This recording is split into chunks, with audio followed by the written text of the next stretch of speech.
Welcome, ladies and gentlemen, to the midnight hour. This is the Quiet Storm with the SplashCast. I am your co-host, Reggie. And I'm your co-host, Norwood. We are here for the vibes. This is the mic check. Might as well start with a little basketball. Mizzy Mike. Appreciate y'all for tuning in. Make sure y'all like, follow, and subscribe. We are here. The babysitter said I need a day off and decided to take a day off. So here we are 1 hour later than we normally start. Appreciate everybody for being flexible, including my brother Norwood over there celebrating Founders Day, I guess is what it is. Yeah. Happy 114 to the Q Sci-Fi. Yes, it is our Founders Day. Let me stop. I said, shout out to is that what it is? Like I ain't know. I know. It is the beloved November 17th. Shout out to the Qs. Shout out to the Qs. Some of our biggest fans here are Qs. I appreciate the association by podcast for Norwood with that. But yeah, man, y'all know what it is when it comes to Monday Night Raw. We do our mic check, which has kind of turned into the off-season check, or beginning of the season. So we kind of talk about basketball. In the summer, we throw baseball in there every now and then. We had some baseball to talk, but again, we're gonna go ahead and all the frivolous stuff. We'll talk about that another time. Yeah, positive applicable. This is where we try to fit it in. There's no better way I could say it. As there was, but that was funny. But let's start out with the Hawks, man. Hawks talk. Before we get started with anything else, we definitely want to say R.I.P. to the great Lenny Wilkins, NBA and Hawks legend. Yeah, this is just one of those guys, an icon, elite NBA player first. I think that sometimes that gets lost in translation because he was such a great coach that people forget he was also a great point guard first. Great human, great black man, all of the above. Job well done. The man, the GOAT himself, Lenny Wilkins. Yeah, man. Hall of Famer, former Hawks coach and exec, passed away this month at the age of 88. I believe, y'all fact check me, but I'm going to fact check y'all. He was the only person in the Hall of Fame as a player, coach, and dream team coach. Top 3 all-time in NBA coaching wins with 1,332. That was just his impact on the court, with even a bigger impact off the court. So we want to say R.I.P. to the late, great Lenny Wilkins. Boy. The latest and greatest. Man. With that being said, we're going to move right on. Ooh, West Coast road trip. Hey, man. I know he's about to say, go ahead. I'm not going to say that. If you're a certain age, you know what I was thinking about saying, but I'm not. Congratulations to the Hawks that have never done this before. What I mean by done this before, taking a West Coast trip, more than 3 games and won all the games, the sweep in the history of the Atlanta Hawks, never been done. It's only been done, period. It's only been done by a couple teams, period, but never been done by us. This streak started out with us beating the Clippers. 105-102 in a dogfight. Stomping out the Sacramento Kings 133-100. A dogfight. Yes, a dogfight with a quietly better than people think Utah Jazz team that's young and has a lot of depth. And then a 22-point comeback against the Phoenix Suns last night. Which one do you want to start?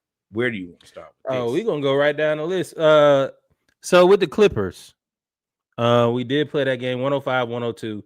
Our average margin of victory in this 4 game winning streak is 11 points per game, thanks to the drubbing of the Kings that actually inflated that number. Right. But with the Clippers, I was about to say that is a trick bag. With the Clippers, what's crazy about this road trip is we won every way possible.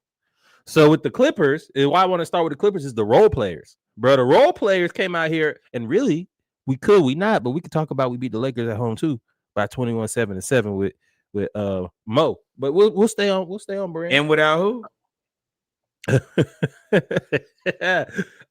We held the Clippers up under 45% from the field and at 100 and up under 105 points. Again, we've done that before. The kid Alexander Walker, V Creechy had what, 8 threes? Six threes. V ain't been missing, but he had 28 points, 8 of 10 from 3, 9 of 13 total, 3 rebounds, 2 assists. Also, Chris Stapps was a game that he played. He only played 20 minutes, went 9 of 9 from the free throw line. In 26 minutes, gave us 20 points, 4 assists, and 3 rebounds. Jalen Johnson, 16 points, 10 rebounds, 8 assists. It's really, really cool to watch us play balanced basketball. The ball doesn't stick. Everybody either shoot the open shot or pass to a better shot. That does come with some shot clock just running out of time. That's going to happen.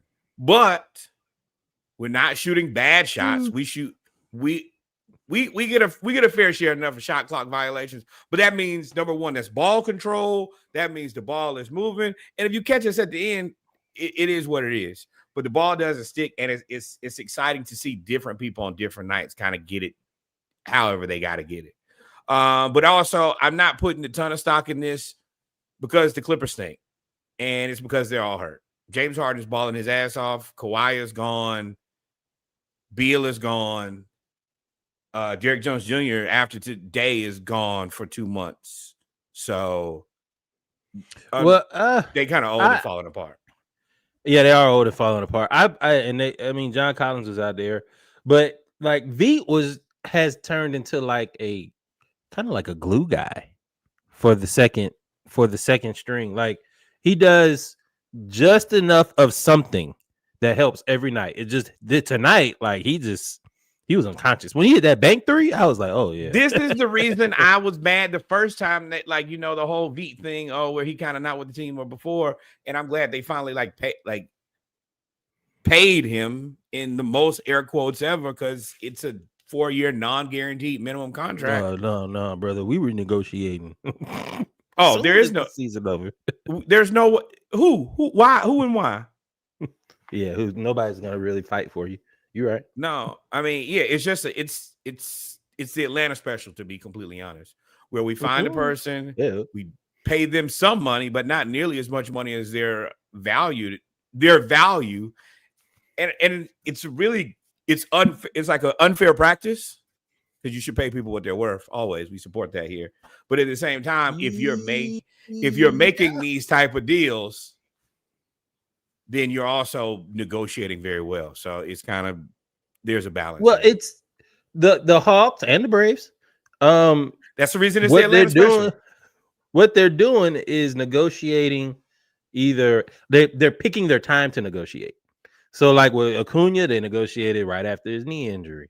With Jalen, they negotiated right after his shoulder. With Dyson, they negotiated after his breakout season. They said, we ain't waiting no more. They're leading on to their scouting and saying, hey, this guy is one of our guys. And they're taking the risk of paying early. You paid Jalen, which now looks like a steal, but you paid him after coming off an injury. Because he's healthy. Yeah. He's coming off an injury. He got injured again, and he had coming out of Duke. This guy was we look back now, he probably top 5 in that draft. But he didn't play enough games, and then even at high school, he was moving around. So while the body of work wasn't there, Kyrie, very much so, and we took the risk, and the risk seems to be paying off in Bales right now. He is playing absolutely out of his mind. Also, Eastern Conference Player of the Week. We can move on to the Kings, and we can kind of breeze through the Kings. I really want to get to the Jazz. We beat the Kings out. Hung 133 points, won by 30 points. Kings were held under 20 points in 2 quarters, and in at least 1 quarter. And there were 5 guys in double digits. We had 30 plus assists that night. That just goes back to what Norwood said earlier. When the ball, if y'all watch the Hawks play, we haven't seen the Hawks play this way in a long time, like before Joe Johnson. Like this No. is fantastic. This goes back to the Kyle Korver, Paul Millsap, Al Horford. Everybody contributes. Nobody has. It's very egalitarian basketball. Do you have an open shot? Shoot it. If you do not have an open shot, pass the ball. Pass the ball. If you are standing and cut, if you can't shoot. Right. And I appreciate it because it's not one person taking 25 shots a game. And on top of that, we shoot easier shots. Yeah. Yes. And we had kind of reserved ourselves to, all right, well, we're like, and this is not just a shot at Trey. This is kind of like the entire team. Sometimes we're just going to watch us take stupid shots. And now you don't watch anybody take stupid shots. You're like, move the ball, attack the basket, and play defense. Now, Jalen, if there is room for opportunity, you be falling asleep on defense. And I appreciate what you do on offense, but if you want to take that next step, and I think you really want to be an all-star, you're going to have to wake up on defense and not get torched. I think he's already an all-star. I think that will make him all-pro. If he becomes a good defensive player and continues, I won't even say this level of basketball, because when we get to the Jazz, we'll talk about it. Just the regular average of what he's averaging, I think he'll end up being all-pro. He's going to be a double-double guy, mid-tier assists, 2 stocks a game. Like, that's pretty good. Agree, but you got so many guys that are kind of in the same. You got the Scotty Barnes. I don't think that in another year, Pascal will be there because they'll be more competitive, and them being more competitive will put them in a position. Who else do we have in the East at the 4? Giannis. There's somebody else. But there are a lot of good Brandon Ingram front court. Yeah. All of those front court guys. It's going to be a dogfight no matter what team you're on. Trying to fit into that front court in the East is going to be tough. Yeah. But I mean, and I guess we can go. I mean, I don't really have any analysis for the. I mean, we beat the Kings' ass. Like the Kings are another team that they have to figure out what their game plan is as far as a team. Zach LaVine is out currently, but the team just doesn't make sense. They got to make that team make sense. That probably means they need to make trades. That should be interesting because it seems like every year they trade somebody. They traded Halliburton. Yeah. Then after they traded Halliburton, they traded Fox. Now you're looking at they're talking about possibly trading what they would consider their Sabonis, DeMar, and LaVine. And Malik Monk, right? I mean, sure, I didn't put him in the big 3, but yeah, I guess so. I don't think they got positive necessary. I don't think they got no big 3. They got 3 players. No, they have 3 all-pros that do not work well together. Okay, yes, sure. You can't have a big 3 and be losers. I don't agree with that. I saw Brooklyn had a big 3 that was losers. Phoenix had a big 3 that was losers. They was all big in 3s. They losers. The other one I was saying is Jalen. You got to be. You got Paulo. You assume somebody from the Knicks front court. I said Paulo and Franz. Jaylen Brown, Franz. He's not Evan Mobley. Giannis. Jaylen Brown's a 2. It's gonna be he's 3 for that team. Derek White and Anthony Simons.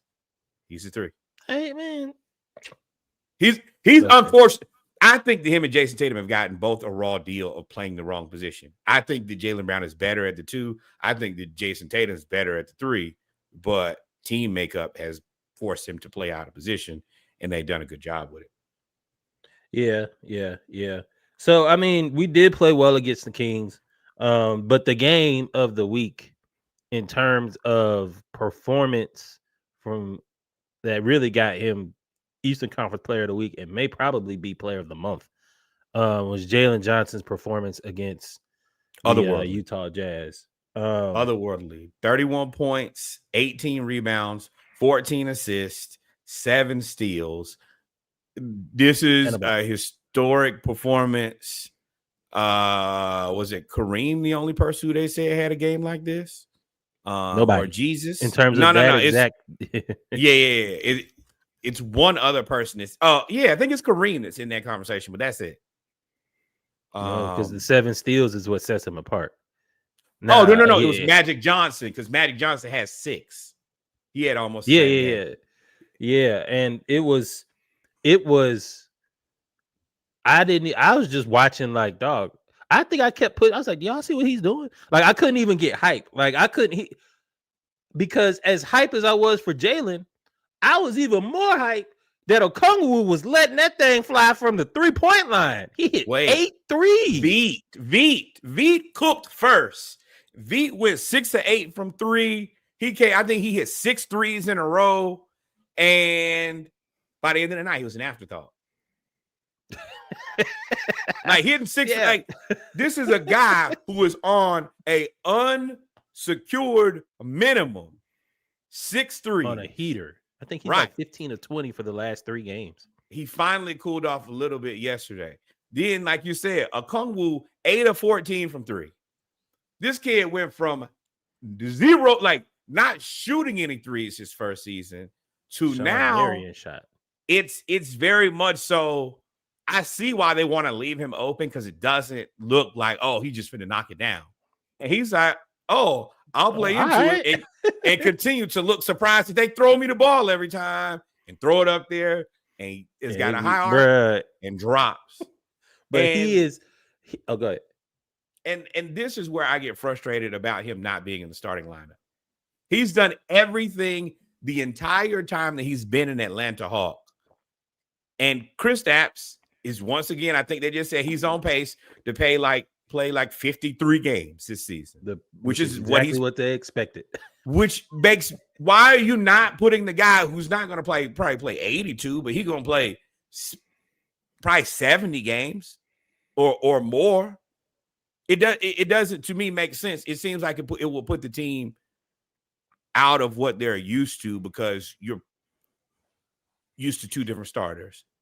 He also had 11 rebounds in this game, 2 assists, 2 steals, 3 blocks. When I say Okungwu was cooking, I was like, dog. But Jalen Johnson kept doing like cross-court passes. Like, he would post somebody up, and Jalen was whoever. And I think that's the difference between Jalen and why he's successful, is whoever you put on him, I'm gonna beat him the way that I'm better than him. So if you put a big on me, I'm gonna go by him. I'm gonna go by him. If you put a big and you sag off, of course we broke the record for threes, right? Like we once we were that hot, I was like, okay, well, this is gonna be a crazy, because we didn't play great defense. You can see this. We played terrible defense. We played terrible, awful defense. I want to be very clear. As good as we were on offense, we were that bad on defense, and I blame that on Quinn, because Lloyd cut our ass. I want to be very clear about that. Lloyd had 47, 42? 40 points on 25 shots, 7 rebounds, which he never gets 7 rebounds, 2 assists, 1 steal. Only +4 after shooting 40, after scoring 40 and on 25 shots is crazy. It frustrates me, because Quinn, you got a guy to fix this. Mo Gay. I need him to understand that when we're getting our ass cut on offense, Mo Gay needs to be the safety belt every time. Oh, okay, somebody getting killed. Don't worry about it. Mo, that's your job, no matter what. Now, if it's a guard, I could see deploying Dyson. I don't want to give Dyson all the defense in the world, because he also is right now somewhere between our facilitator and co-facilitator. I don't want him to have all the pressure the whole game. But you got a defensive stopper for wings and bigs. And if somebody's getting killed, you should play Mo Gay. Yeah, I mean, I don't care what y'all say in terms of Mo Gay. I think he's on a minutes restriction. If you go look at his minutes, he rarely plays more than 23 minutes. Like, he got 15 this game. He only had 3 personal fouls. But I get why he only had 15 this game, because in the second half, again, Jalen Johnson, it was Jalen Johnson, Onyeka Okungwu. Jalen Johnson, Onyeka Okungwu. Jalen Johnson, Onyeka Okungwu. Nickeil Alexander-Walker, maybe. Jalen Johnson, Onyeka Okungwu. But so I get why play Mo at the 3. I don't care what you do. because Laurie kept them in the game the whole game because we weren't playing any defense. And Jalen was playing well enough on offense. You weren't going to take him out of the game as bad as he was playing on defense. Just call Mo.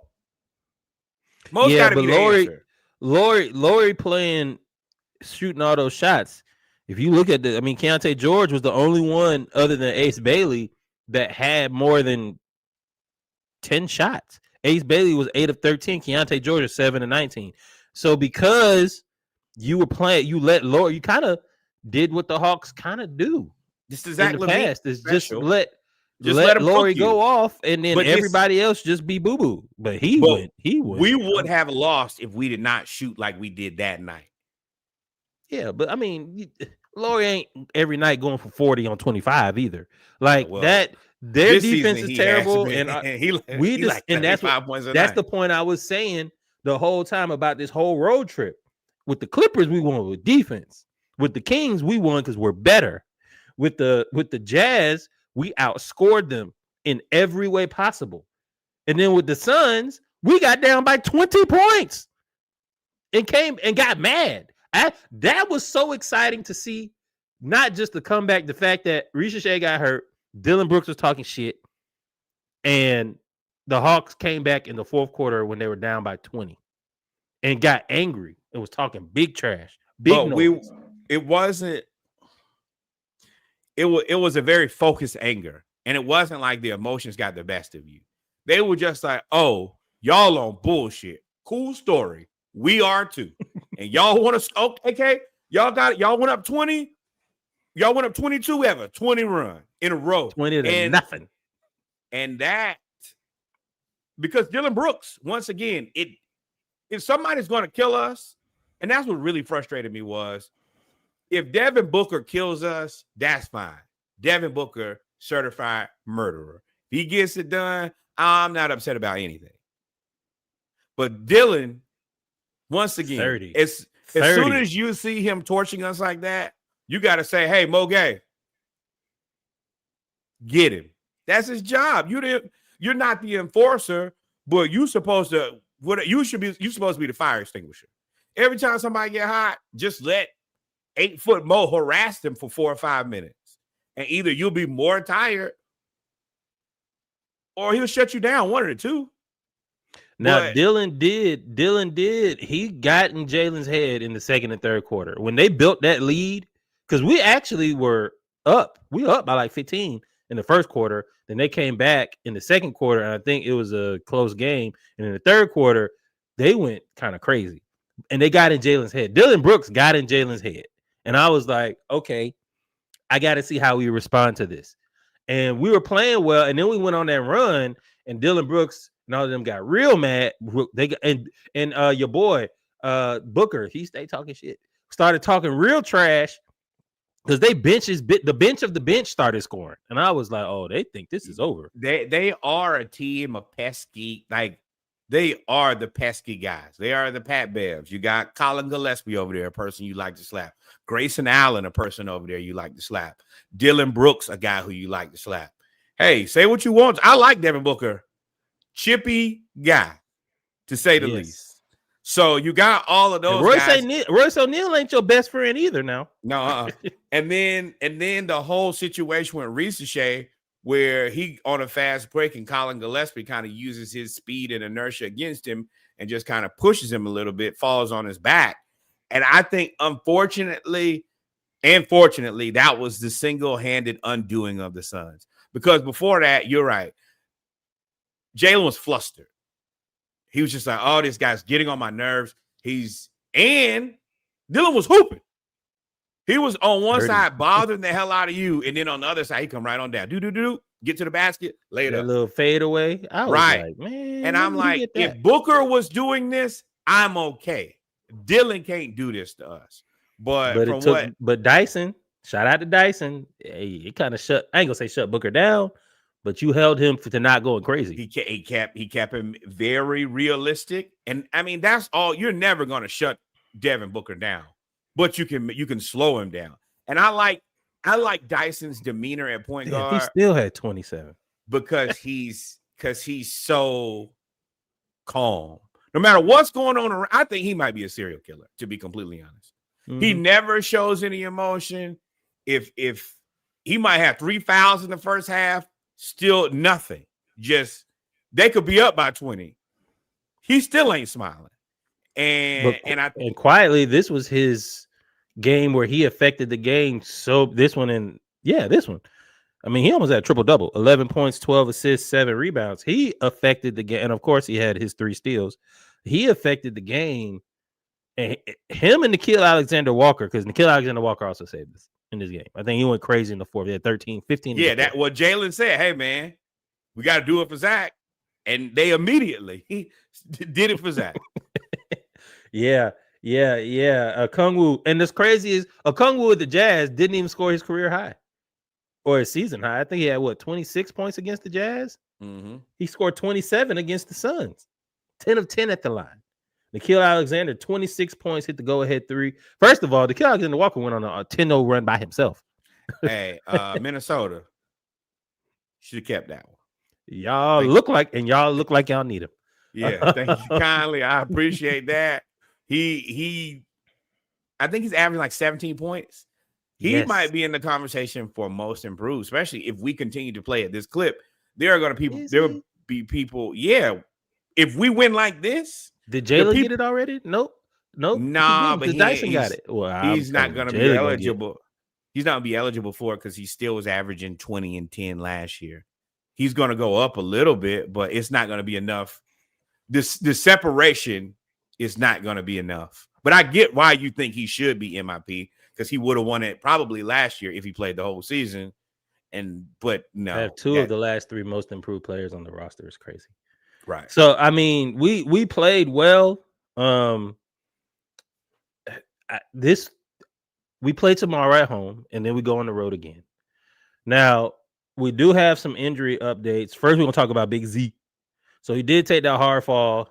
He has a hip contusion. He's already tweeted social media. Y'all know how it goes. This is the era. Social media it out. Say, hey, I'm good. We'll be right back soon.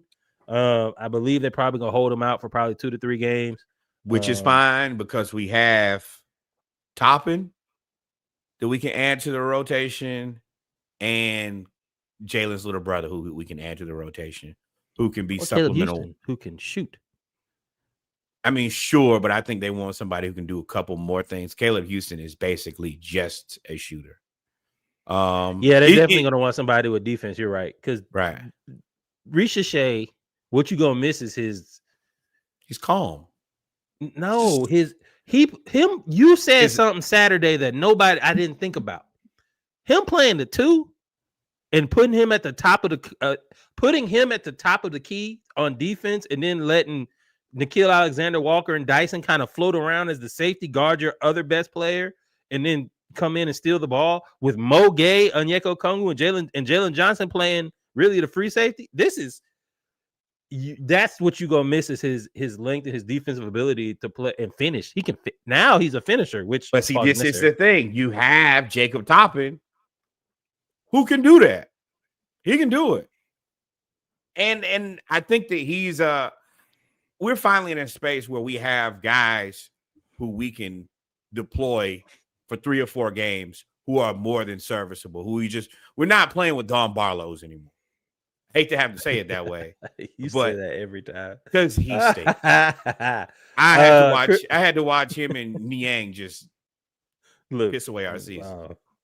So of course, Zachary Ricochet, when they give us a timetable, we'll let y'all know. Kristaps Porzingis I think 2 or 3 games for him, probably. Kristaps Porzingis was a surprise scratch against the Suns. He had knee soreness part of the game, part of the trip, actually. So he had the flu and a knee already. I think he played against the Kings, though. Him against the Kings, or was it the Clippers? He's just very timely in drawing fouls and hitting threes. Like, I see why we play him. He's Gallo. I can't see why He's Gallo. He's Gallo. I can't move a whole lot, but when you throw me the ball, I'm going to get a bucket. Is it probably going to be what you want to see? No, it's not.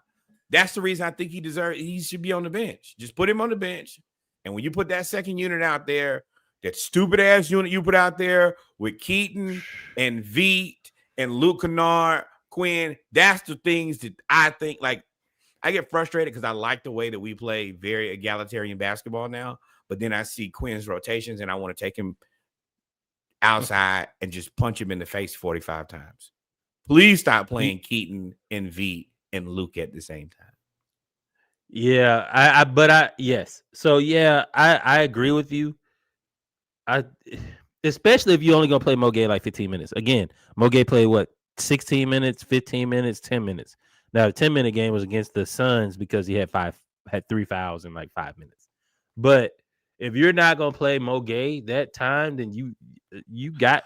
I don't care if Mogay. I would love if Mogay fouled out of every game. That means he's playing hellacious defense. He's bothering somebody for what? If you can do it, I don't care. I just want you to bother people the whole time you in there. That's all I need from you. Now, of course, Trey has the right MCL sprain. I think it's about reevaluation time within the next week. I think maybe 2 weeks. When did he sprain it? It's 2 weeks ago. Yeah, it's been. I think they said we 7-2. Yeah, that's about 2 weeks. So yeah, he by the end of the month we should know something. Now you better figure something out too, Trey. We talked about it before. You can't come in here and mess this up, especially if we keep winning. Ain't no ball stopping at the elbow, dribbling back. Ain't none of that. First off, Trey, this is Jalen's team. You may be in denial. You may come back and try to assert yourself as the guy who can pass and all those things. I'm going to let you know now. 31, 18, and 14. This is Jalen's team. I need you. And his stats are not empty stats either. He's getting these stats. And not shooting. He's not shooting the most shots on the team. No, not even close. Right. And Okungu's hit them things.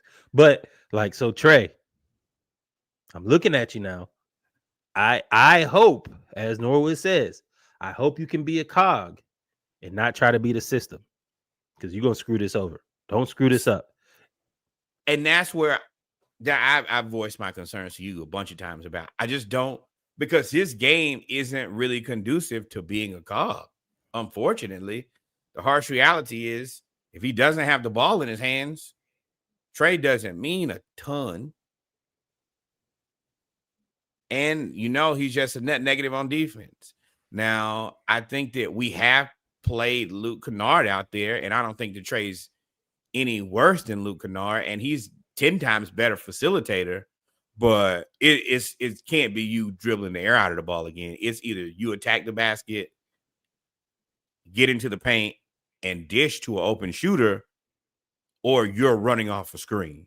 But you just dribbling the ball around for 85 minutes. We can't do that. That's got to be dead. Yeah. Yeah. And, at this point, we don't really have a lot of time, so I'm not going to go far into this one because I think we're already 34 minutes into this. The trade rumors, they're already talking about KP on the move. If we trade KP, please bring back either a guard or, you really could bring back Westbrook. But if you could bring back a guard or bring back a big that just is focused on rebounding. That is probably our Achilles heel right now. I think the Suns had 9 offensive rebounds in 5 minutes against us in the first 5 minutes of the game. We got to get better on the defensive boards. We got to get better on the defensive boards, but it's hard to complain when you 5-0, 7-2 in the last 9 with Jalen Johnson going crazy. Yes, you can. You can't take anything in a win that you wouldn't take in a loss. We got whooped on the boards. That's been our Achilles heel is we will identify a problem, and just because things look like they might be okay, we won't address it. I think that we should actually be looking in free agency or to move Luke Kennard for the guard. I think that we should be looking for a big in return for KP, who probably doesn't score as well, but on a safer contract going forward, because that's the issue with KP is you don't know how much money he's going to want when it's time to resign.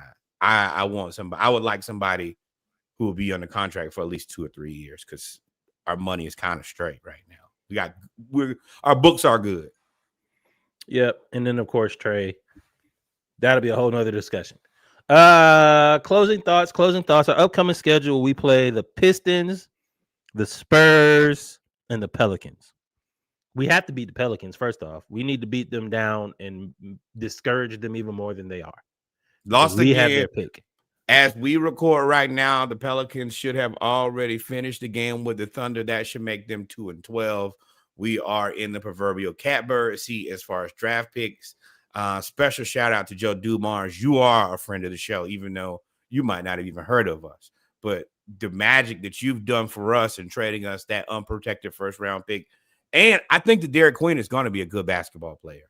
I actually think the Pelicans have very solid players in Jeremiah Fears. You know how I feel about Trey Murphy and DeJounte and Herb.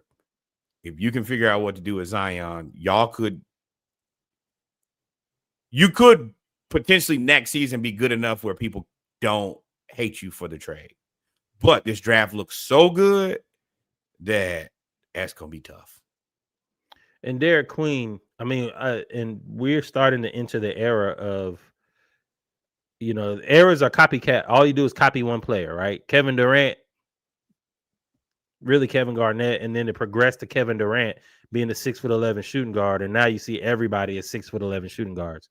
What you're starting to progress into is everybody's being Joker, the big guy who has he's not swole, but I mean he's just a big dude, big body guy who's ultimately skilled with great footwork, and that is exactly what Derek Queen is. Yeah, like when he did that little post move, spin move up under jelly layup, I said, "Wait a minute, he did that too easy." The issue with him is, I guess the issue with him is the issue you have with all the guys. They're terrible on defense. But if you can find a guy to pair him, I mean, I don't know what you get with Zion or if he can ever get it together, but there's a skeleton there. But this draft looks so good. And if the Hawks draft in the top 4, you're talking Darren Peterson, who they're calling Kobe Bryant, Baby Boozer, who's basically 20 and 10 every night on 12 shots. Yeah, he's just 6'9". That's the only thing. No, I think he's bigger than that. Yeah, but I mean, Kristaps, you can go. That's the reason. Oh yeah. You could play them both potentially as some variation of Jalen and Okungwu.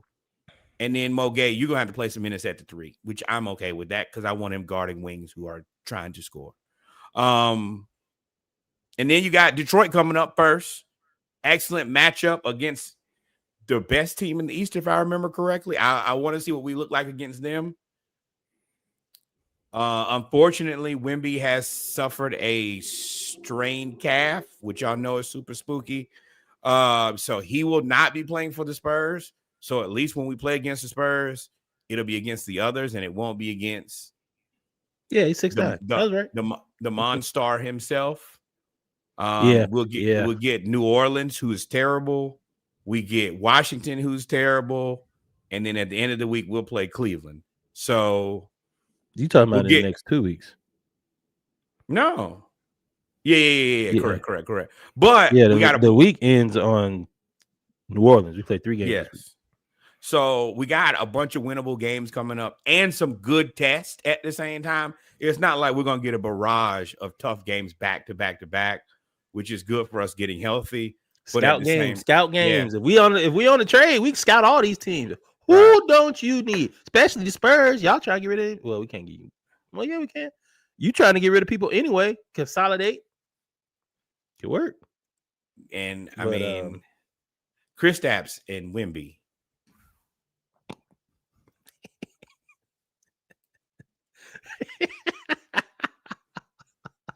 I don't even like Kristaps' game, but I'm gonna tell you. That Wemby would be that would high low would just be high. Stress.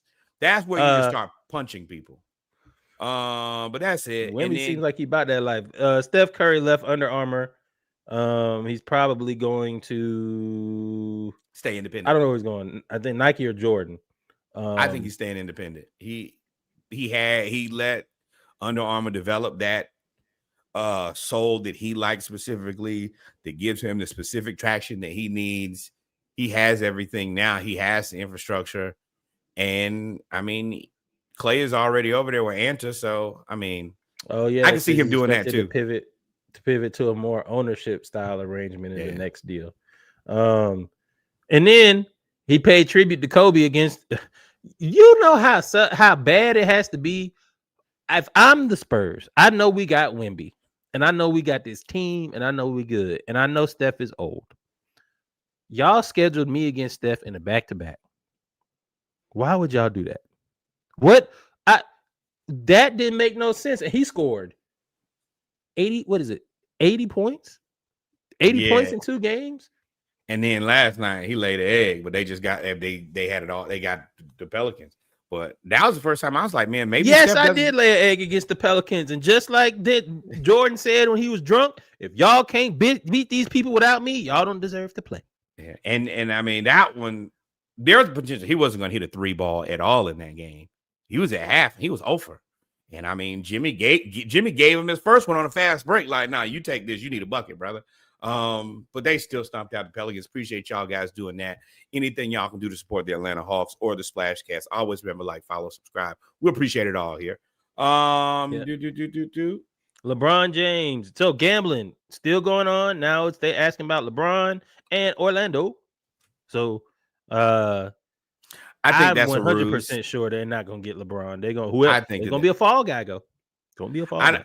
I don't think that they're even close. I think that it's one of those things where if you can say the Lakers, then it's great because now you're just going to get a ton of clicks. I think that's clickbait. Yeah. Well, because if you could get LeBron, I just don't think they're going to get LeBron. If you could get LeBron or LeBron adjacent, you would already got him. You would have YSL that thing. And you tear this whole thing down. That's absolutely. The NBA ain't going to let you get him. Master P and UNO defeat Tulane. Shout out to Master P and UNO. That was fantastic. They had another good this is the second win. Yeah. Second big win. And in basketball season, earlier in the season, this is when we get all our braggadocious wins out. HBCUs beat other teams. We get a chance to actually showcase us. So, and smaller schools. So shout out to them as well. They beat TCU 78-74, beat Tulane 85-63. Beat the shit out of Tulane. Right. With that being said, ladies and gentlemen, we're gonna take a break. We will be right back for our regular show, not the mic check. We will come back with our HBCU news around the culture, followed by college football. Ha ha ha! And then we'll be back with cry, shed tears, depression. I ain't crying. NFL. I ain't crying. Y'all stay tuned. I ain't sad. I ain't mad. You gonna be stupid? I'm gonna let you be stupid. How about that? We shall return